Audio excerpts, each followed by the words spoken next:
leadership. Stand up for and be recognized.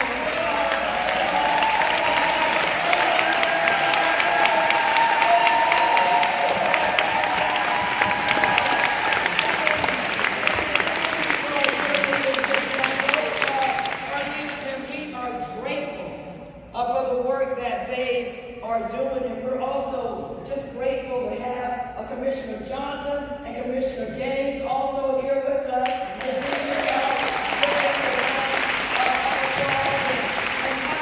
how blessed I am to have some family in the house.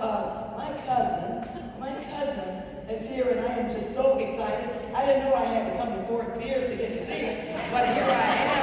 And it's a really good thing. My cousin, Janet Woods Sweetie. Y'all know her.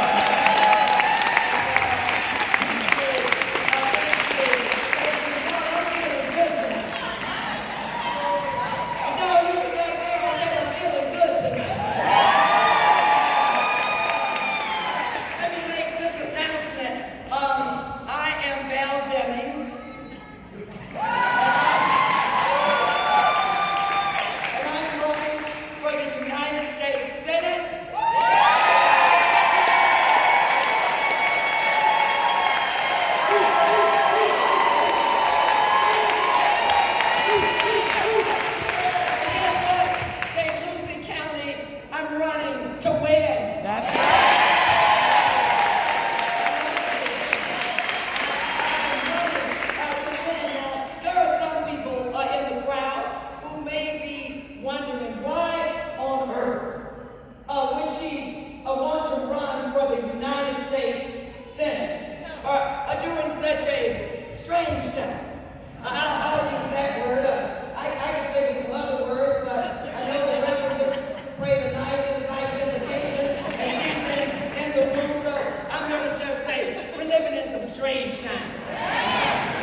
chief of police, and I really love to say this part, and the first woman.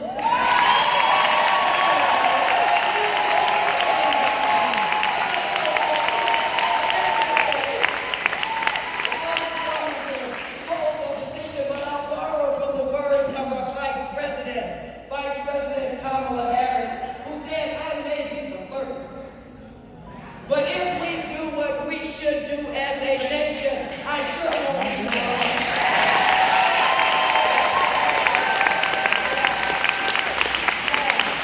In 2016, Orlando sent his police chief to the House of Representatives, where I am honored to serve on the Judiciary Committee. I'm honored to serve on Homeland Security. I'm honored to serve on the Intelligence Committee. Yes, I was honored to defend our nation and the rule of law as one of 7 impeachment managers.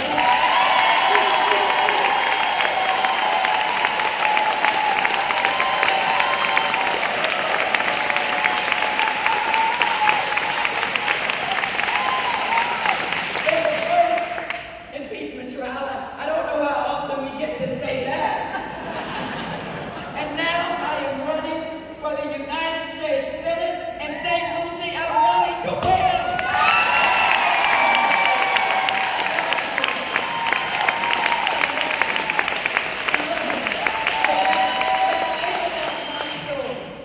You see, only in America is my story possible.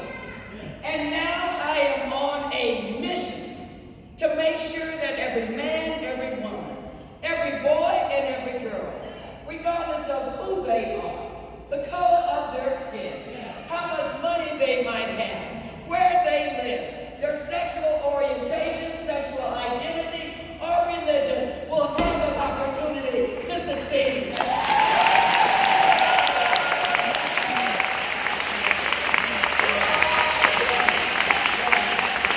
I'll follow the words of my friend and colleague, the Majority Whip of the House of Representatives, James Clyburn from South Carolina. Jim says, we don't need to make America great again. America is great. America has always been great. But Jim goes on to say that is not our challenge, but the challenge is, it seems to me, how do we make the greatness of America accessible and affordable for all Americans?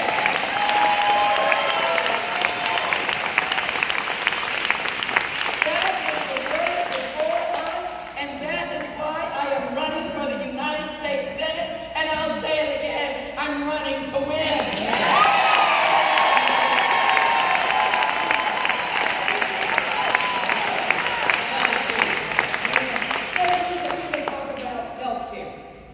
Because I really do believe that every person living in the greatest country in the world should have access to quality health care. Am I right about that? We can talk about protecting Social Security and Medicare. Yeah. Because let me tell you, Lord knows when I am ready to retire, I want to be able to retire with dignity and respect. What about you?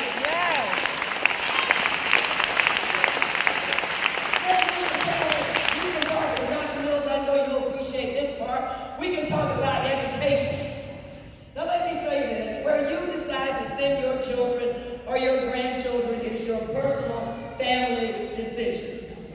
But we do know that the majority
thank God for the last 60 days it's been going down. Yes. It still needs to go down some more. We need to continue to drive down the cost that's affecting every person in this country. Well, my opponent will tell you that that's his priority. Then you tell me, why does he think it's okay? How does he have time to take away a woman's right to choose?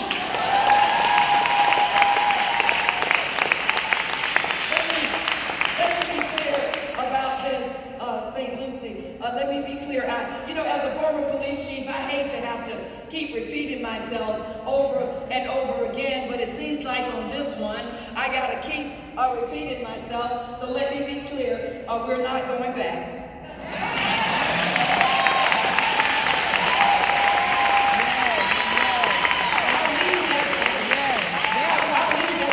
We're not shutting up. That part.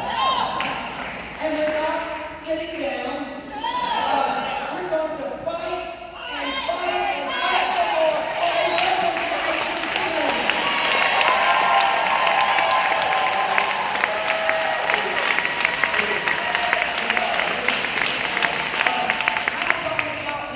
Y'all might not know him, the incumbent, because have you ever seen him? He has one of the worst attendance records in the Senate, but anyway, my opponent thinks that it's okay. That it's okay to have no exceptions. Even in the case of rape, incest, and sexual assault. Now let me just say this. As a former police detective and a former detective sergeant who investigated cases in the Crimes Against Children unit of rape, incest, and abuse, I think my opponent's position is disgraceful, disgusting, and that's why we are sending him to find a new job.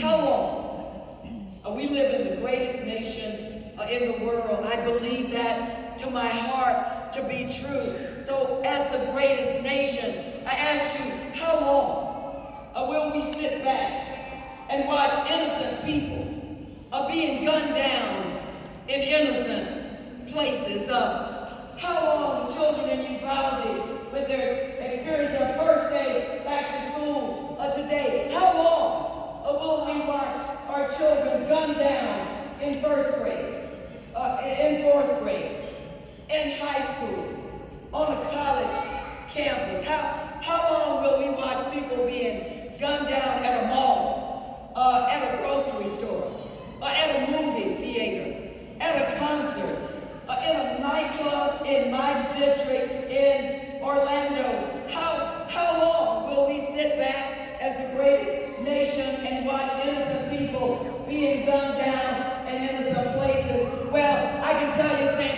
Lucie, we are dedicated to getting dangerous guns out of the hands of dangerous people.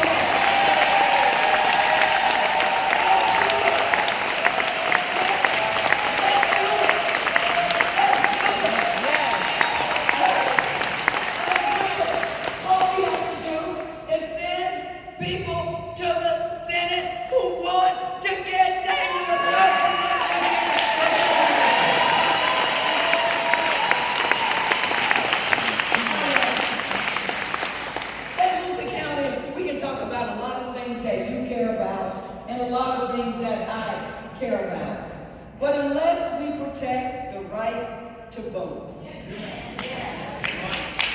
everything that you care about and everything that I care about is at stake. John Lewis said that the right to vote is precious, that it's almost sacred. And we have to do everything in our power to protect the right to vote. And then guess what, St. Lucie? We have to get out and exercise our right to vote. Yes. We can do it. We can do it. If we show up and show out, we win this fight. Yes.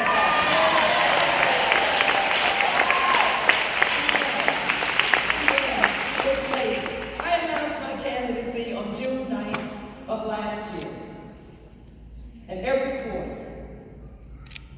quarter that we have been in this race, we've outraised the incumbent. We can win.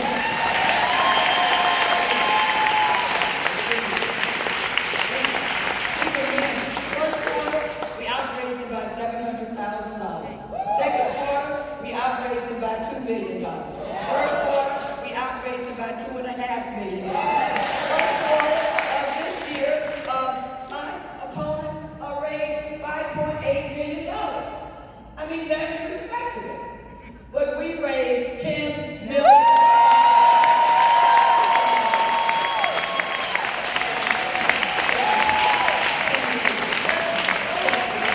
The last quarter that ended on June 30th, the incumbent raised $4 million. That's respectable. But we raised $12.2 million.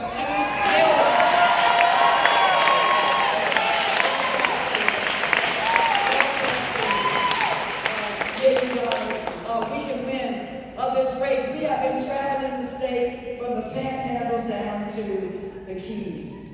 And we're talking to voters, not about my personal agenda, but we're talking to the voters about things that matter to them. We're building a people-powered campaign that's all about, guess what? The people!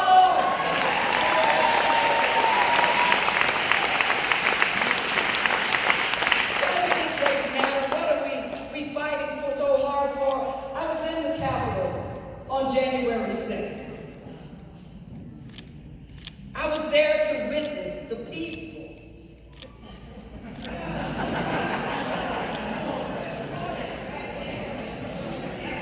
Somebody didn't get the memo.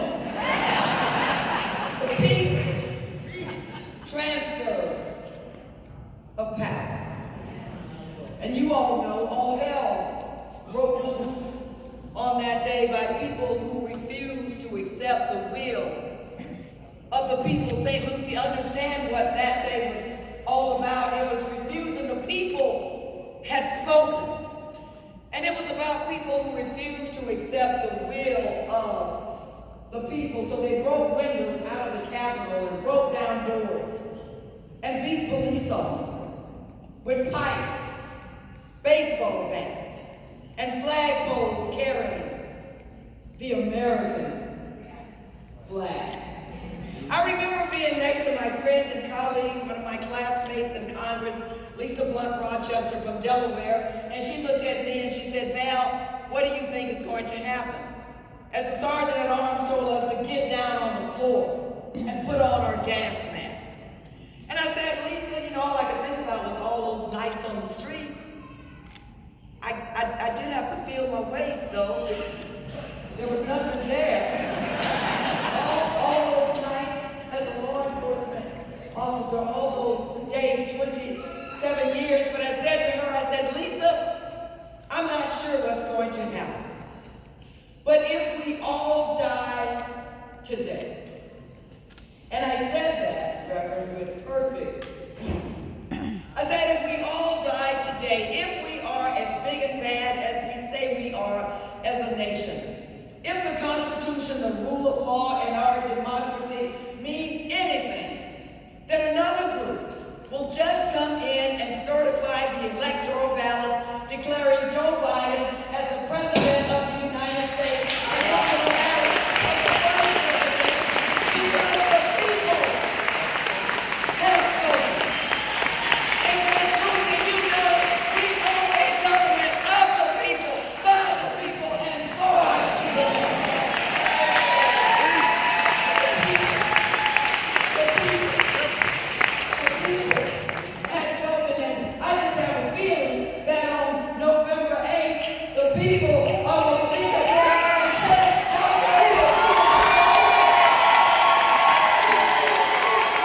tonight, sharing your time with me. I know I was supposed to be here about a month ago, but I was under the weather and couldn't make it. Thank you all for coming back to spend this time with me. Your time, the most precious resource that we all have. The fact that you are here giving me some of your time means the world to me. With your talent, I need you to get on the phone and tell somebody about this race.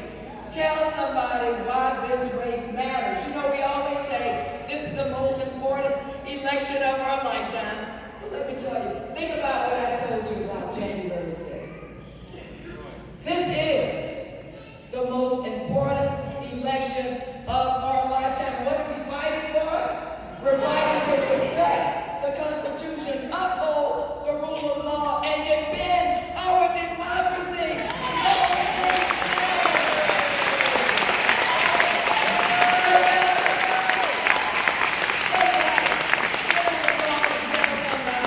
About this race and why it matters. We'll need you to make some phone calls for us and knock on some doors for them and tell them this is about their future, their children's future, their grandchildren, and about the future of generations yet unborn. And with your treasure, we have been able to outraise the incumbent by millions of dollars, with the average contribution being about $30.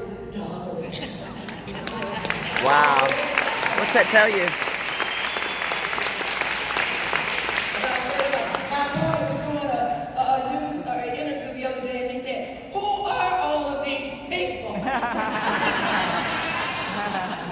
They're so dangerous. Who are all these people writing these $50 checks?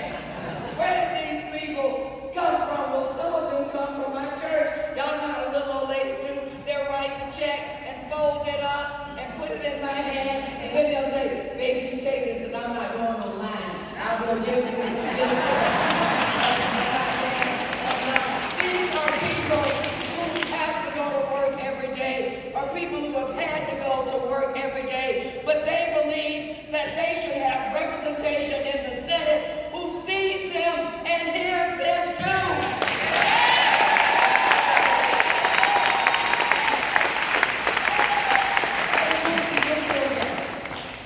With your help, with your time, your talent, and your treasure, with your help, come November 8th, just a few weeks away, I will be elected the next